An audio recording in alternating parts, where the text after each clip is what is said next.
Hello, this is Breaking Down the Barriers, and we are your hosts, Terry Russell and Beverly Reeves. And today we have Lil Anderson, the Athletic Director for AISD, and we have Chief Deputy Sheriff Jim Sylvester of the Travis County Sheriff's Department, and we are going to be discussing domestic violence awareness. So thank you both for joining us today. So first of all, what is the Domestic Violence Awareness Campaign, and how long has it been in existence? Well, October is National Domestic Violence Awareness Month, and we will be having our fifth annual kickoff campaign at House Park on September 23rd. We're going to be inviting our football players and volleyball players out so that we can raise awareness about the issue on that date. Great. And what brought about this collaboration between Travis County Sheriff's Department and Austin ISD? Well, at the Sheriff's Office, we thought it was important to include, to broaden our horizons and reach out to the student athletes, because all too often the student athletes are the leaders on campus. Right. They set the tone, they set the agenda on how the students, how they react and what they do and what they don't do during the season, because those leaders on the varsity level are the leaders on the field, on the gridiron, on the court, and on the campus. And so we thought it'd be important to help network with the local school districts to share the important message of Domestic Violence Awareness Month. Great, that's great. Are there any other organizations involved in this campaign? Sure, there are. The Texas Advocacy Project is one of them that's involved. They've done an outstanding job. Also, Safe Place. We've partnered with those organizations to bring about awareness around this really national and international issue that's taken place.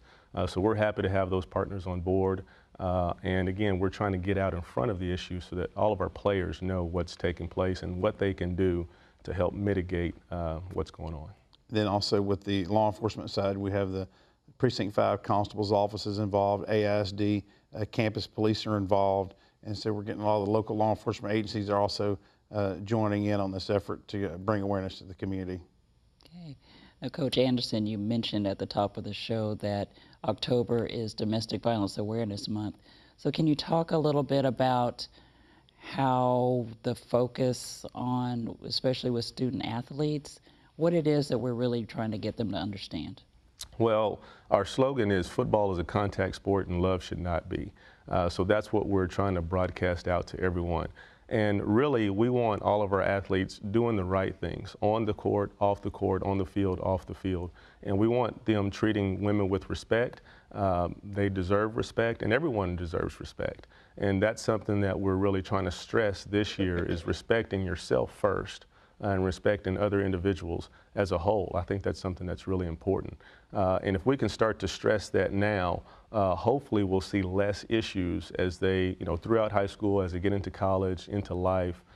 We hope that we can bring awareness, really teach them about the values that they should have in terms of respecting themselves and others, and that's something that will help down the line. Now, working in law enforcement, do you find that only men are the offenders, or do you also find women aggressors in domestic violence issues? Both.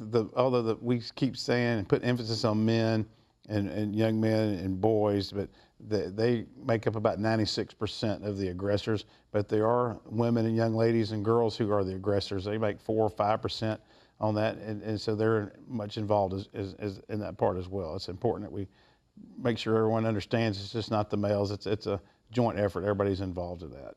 So, with this program, since you've been doing it for how many years? It's our 5th year.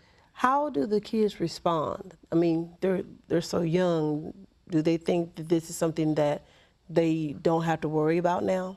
I think they respond quite well because a lot of them have witnessed domestic violence in their own home, at their friend's house, or relative's house. They know themselves may have committed some acts of domestic violence and they just weren't sure what it was. I mean, because you don't know what you don't know. And so the pushing or shoving that they've done with their girlfriend or boyfriend may not, in their mind, constitute domestic violence, but it is. And so we bring awareness to them, help them understand and to put a definition to domestic violence. And we also are able to give them resources because a lot of the student athletes, they see it, they're aware of it, but they go, who do I call? Where do I go? How do I address this with my friend? to tell them to stop this or to get help. And so with the domestic violence hotline number, with Safe Place and Texas Advocacy Project, we give the student athletes resources they can use to call to get help for themselves or a friend. Are the counselors on the high school campuses aware of this program, and are they prepared for when the kids approach them? Because somebody on campus has to be there to help out if they're not comfortable coming to the coach or their teachers or whatever. Sure, absolutely. I would say that they are, and that's also something that we're also reaching out to more to get more visibility around this issue. Because you're right, you know, there is help that's needed at the campus level, but also it could be something as simple as one of our players saying, hey, let's don't do that. That's not cool. You know, if they see something going on or something taking place, you know, if we can give them a few things that just will help them intervene quickly, a lot of times that can go a long ways to helping stop whatever may be occurring. So what about middle school? Are we reaching out to our middle school players? We're getting there. I mean, that's another process, another step in what we need to do. And right now we're excited to be at the high school level, and because it's really growing. We started off with just a few high schools, and now we have Travis County, all the high schools in Travis County, and all those now surrounding counties are involved in the program. And so I think just through progression, just naturally, there's going to be a trickle down effect. They're going to hear about, you know, some of the student athletes have siblings that are in the junior high level, and they say, oh, and they'll come home and say, hey, I went to the domestic violence awareness campaign, and naturally they're going to have that relationship with their siblings or next door neighbor friends, and they're going to hear about it. So it's already happening unofficially, I guess, just by attrition and people hearing about it, word of mouth. But eventually we'll try and get down there to the junior high level. It'll be a big task, but I think we're up for the challenge. So it sounds like it's about starting those conversations. So when you see someone who might be a victim of domestic violence, learning how to stop that or guide them so that they can get some assistance, or if you find yourself in a domestic violence situation, or your parents or some of your family members are, it's about having that conversation. I remember we had guests on here, some students from one of our high schools who actually have a group on campus that talks about what to do if they find themselves in situations. So it sounds like this is just an extension where you have student athletes who are already the leaders on campus.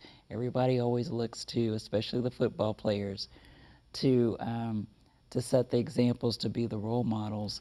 And so can you talk a little bit about maybe, since it's not officially at the middle school, how the student athletes, once they attend this actual event at the end of the month, will go back to their campus and start trying to affect some change? One of the things we did last year in the spring, we went by and talked with different high schools, talked with the coaches, and talked about the importance of domestic violence, and talked about their role as a coach and how meaningful their relationships can be and how much impact that they have on those athletes. I mean, everybody who played high school athletics, they may forget their teachers, but they're never going to forget their coaches.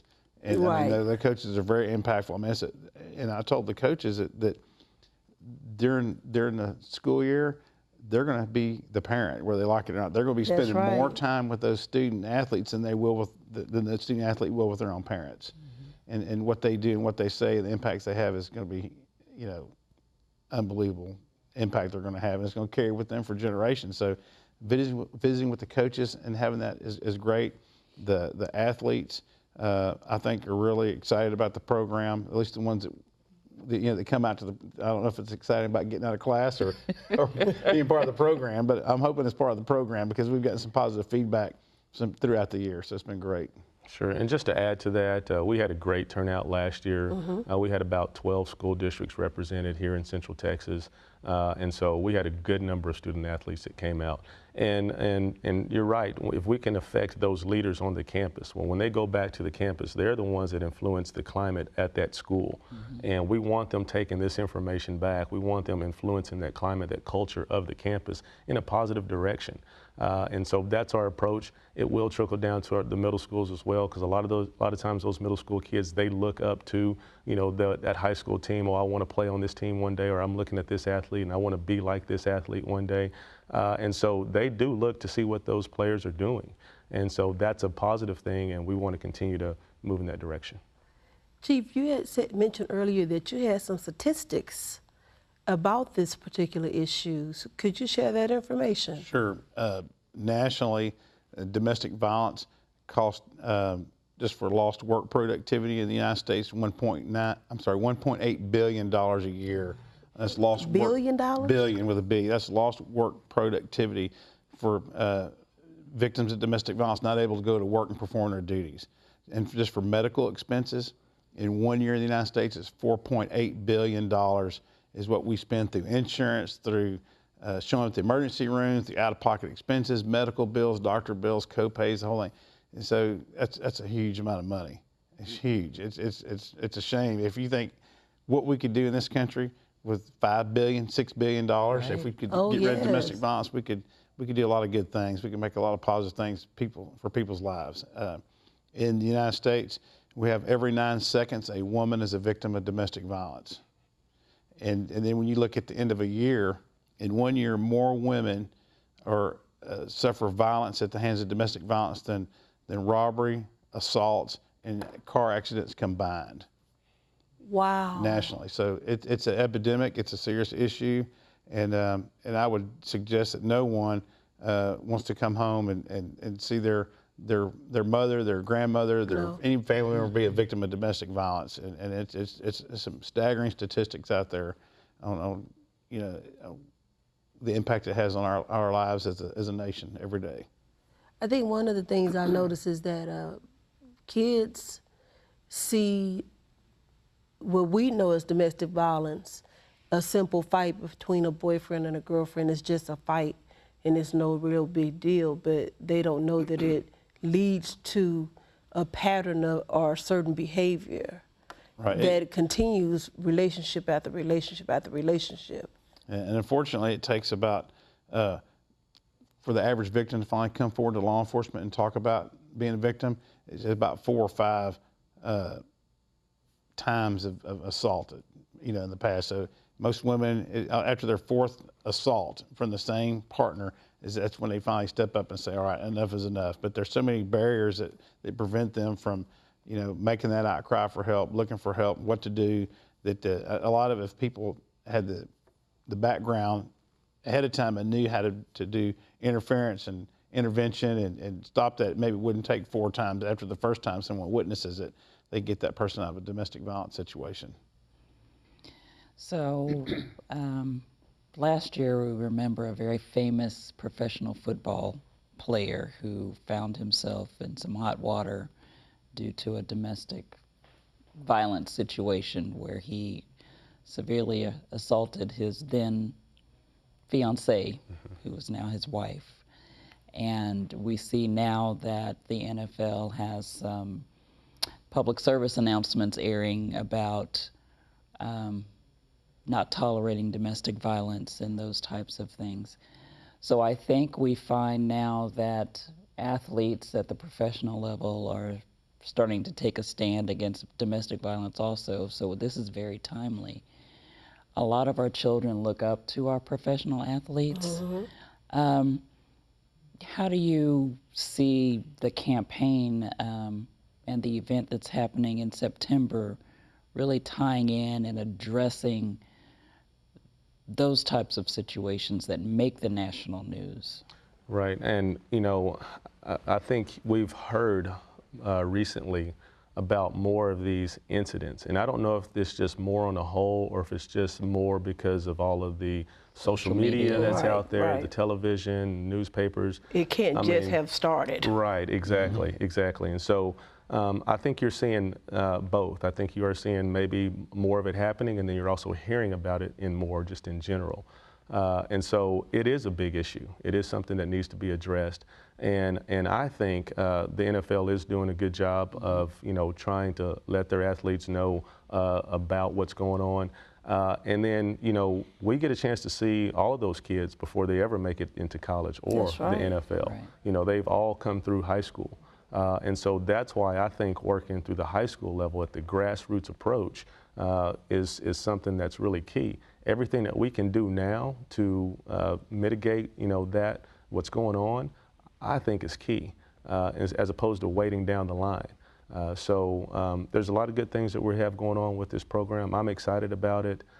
It's something that needs to be done, and I think we're moving in the right direction towards that. I got to go back to the idea of the counselors. Are they going to be receiving training on how to deal with this issue when these people come to them, when young ladies come to them?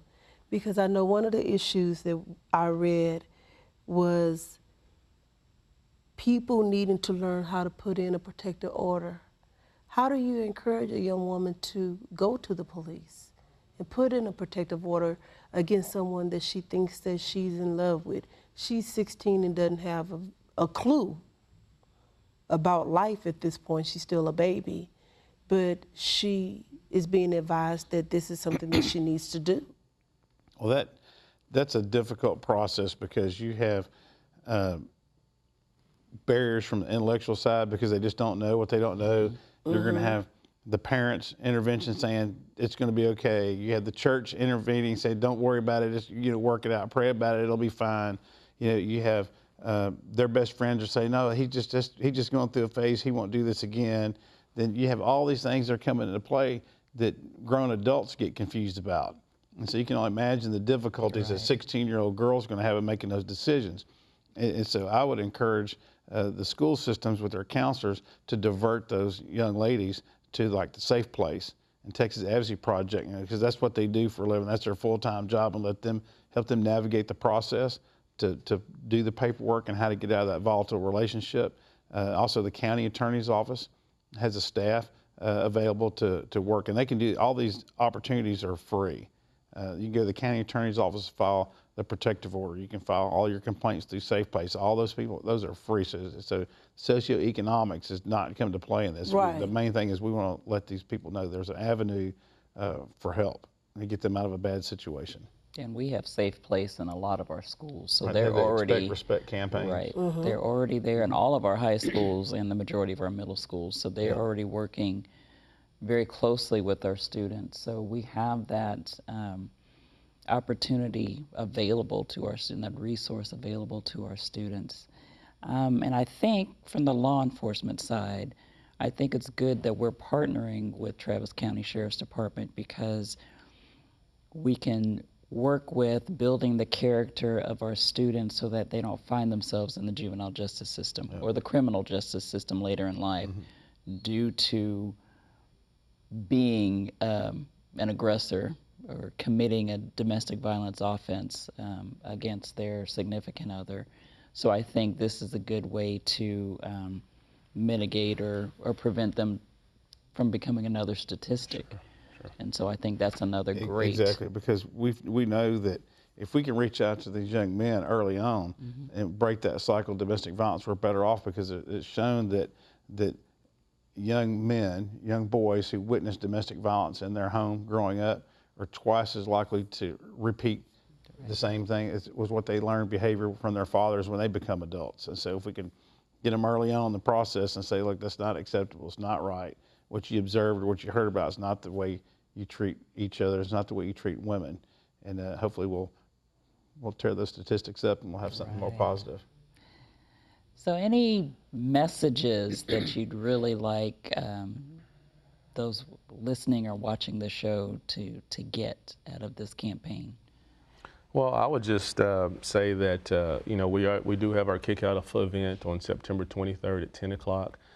Any and everyone is welcome to come out to that event to kick off the month of February as being the National Domestic Violence Awareness Month.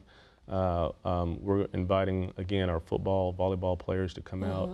They are going to get 3 hours of community service credit by coming out to the event as well, so I think that's very good. We'll get a chance to speak to them about the issue that's plaguing our society.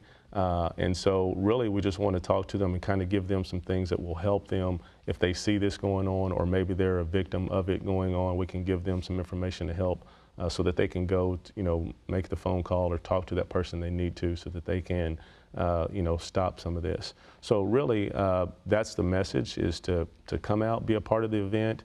We're going to have all of our football teams wear a purple ribbon on their helmet, and to show that we're raising awareness of this issue. And so I think that's a good thing. And we'll also have some more information going out on the website about that as well. And I see the flyer that you all are going to be advertising that football is a contact sport, love shouldn't be. Right. I think that that is awesome because this makes sense. This really makes sense. Even though you don't have volleyball on here, we need to figure that out because we do have a lot of girls in relationships with each other, and they are following that same trend. They're abusive to each other, and we need to make sure that we understand that they need to be identified too. And from the law enforcement perspective, I think it's important that when you discuss domestic violence, you do it in an open forum and understand and let people know that it's an epidemic that needs to be addressed. 1 in 4 women are victims of domestic violence throughout this country. And so that's a big issue, and everybody has someone in their family that's been a victim. They may not know it, but they're there, and they need to bring attention to that. Some of the big things is that I think the takeaway is that no one deserves to be abused. Right. And we need to make that clear, regardless of your age, socioeconomic, race, creed, or color. We don't need to be abusive. That's important. And when someone steps forward to make an outcry, be a good listener. Right. Because it takes a lot of courage for anyone to come up and say, I've been abused. I mean, it is huge for them to finally get the intestinal fortitude to step forward and make that outcry. And then when that person does make the outcry, don't play the blame game. Don't sit there and go, well, if you'd have done this, maybe you wouldn't have been hit. If you'd have done this, maybe he wouldn't have left you.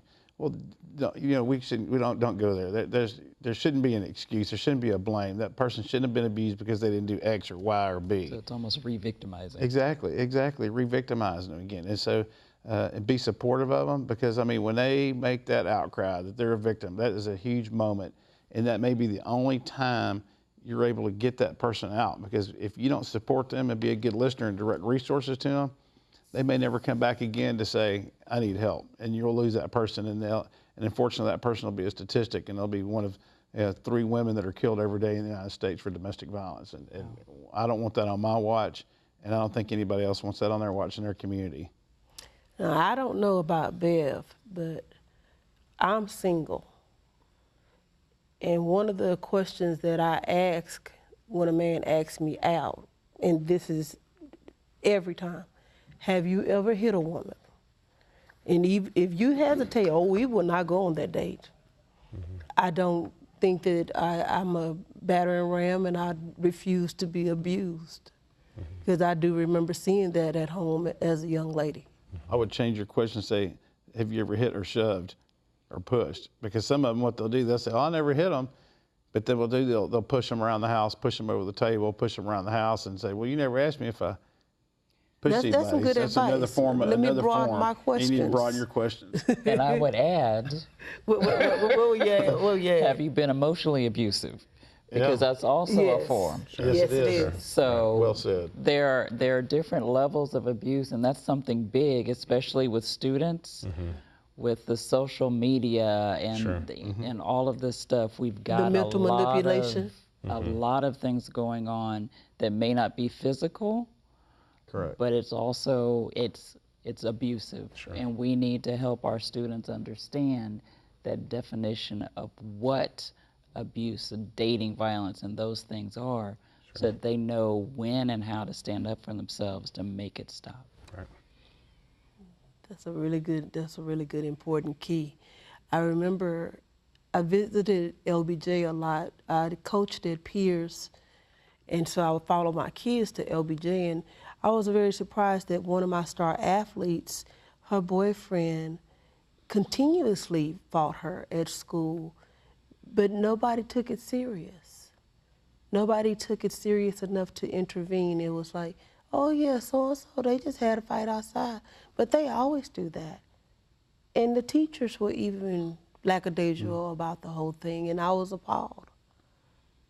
it was like unnerving to me that nobody wanted to step in and do anything to help the young lady. But if it had been two boys, the principals and everybody else have been all in the middle of it, I'm sure. Oh, I of see that all course. the time. Of course. It's something that we need to, I think, train everyone about. Yeah, and I think that's why this campaign is really good. I mean, we're trying to get as much information out there to as many people as possible so that they are aware of what's taking place. Because again, you know, it goes back to, I don't know if it's happening more or if we're just hearing about it more or both.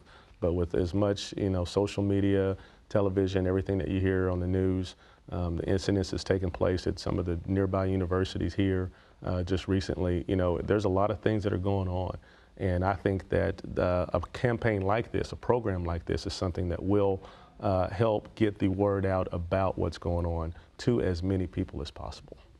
That's a really good idea. I know that I taught both my son and my daughter that this is something that we will not tolerate. Mm-hmm. And that's not something that we allowed to happen in our home. Mm-hmm. You know, when me and Dad had conversations, we had conversations. Mm-hmm. We didn't have fights. Mm-hmm. That's unacceptable behavior, and I think that that is something that really does start at home, and it starts when they're young. Mm-hmm. You have to teach them, and this is a wonderful program. I think that it's guiding our kids in the right direction. Sure, absolutely. Well, we want to thank you both for joining us, talking about this great event. Can you give us the date and location again one last time? Absolutely. So on Wednesday, September 23rd, we'll meet at 10 o'clock a.m. at House Park Stadium. And so we'll really have, this is who we had here last year. We expect the same groups here: Austin ISD, Del Valley ISD, Eanes ISD, Elgin ISD, Lake Travis ISD, Manor ISD, Pflugerville ISD, Hayes ISD, Bastrop ISD, Smithville ISD, Leander ISD, and Round Rock ISD. So we've really partnered. So are they bringing all their football teams? They're bringing football players, volleyball players from all over Central Texas, and they will be at this event on this day for the kickoff. So it's like September a big 23rd. Pep rally. Well, I don't know if I'd necessarily call it that. We're bringing together the students of these teams so that we can, again, bring awareness about this issue. So this is the kickoff event. I know it's a serious event, but you know. Right. So seems like with all those people. Right. I mean, we had a great turnout last year, and we've partnered again with Chief here, and we'll have, you know, Texas Advocacy Project there, Safe Place there. So we'll have a lot of different groups there. We've partnered together to make this be a kickoff event for the entire month of October. We'll continue to have announcements in the stadiums and do things like the ribbons on the football helmets to bring awareness and keep that awareness about what's going on. So it's a big collaboration for a lot of different groups in Central Texas. This is the main kickoff event for that, and I'm thankful for everyone that's going to be there to help bring all of this together and really kick off the event. Well, as Beverly said, we greatly appreciate you all bringing this program, this project to our awareness, and hopefully we will be able to help promote and move it forward and make it even bigger than what it is. Sure. Thank you. This has been Breaking Down the Barriers with Terry Russell and Beverly Reeves. You can join us the first and third Monday on KZI at 88.7 or KZIFM.org. And you can also join us on Channel 22 on the Tuesday and Thursday from 7:30 to 8, on Sunday mornings before church at 10:30, and watch our program. You can catch us on Twitter at AISD_BDB and like us on Facebook. And we do currently have an Instagram page. We'll have that information up on our Facebook and Twitter page, and you'll be able to see pictures of everything that we're doing to promote everything that is positive in AISD. Thank you for joining us, and we hope to see you again.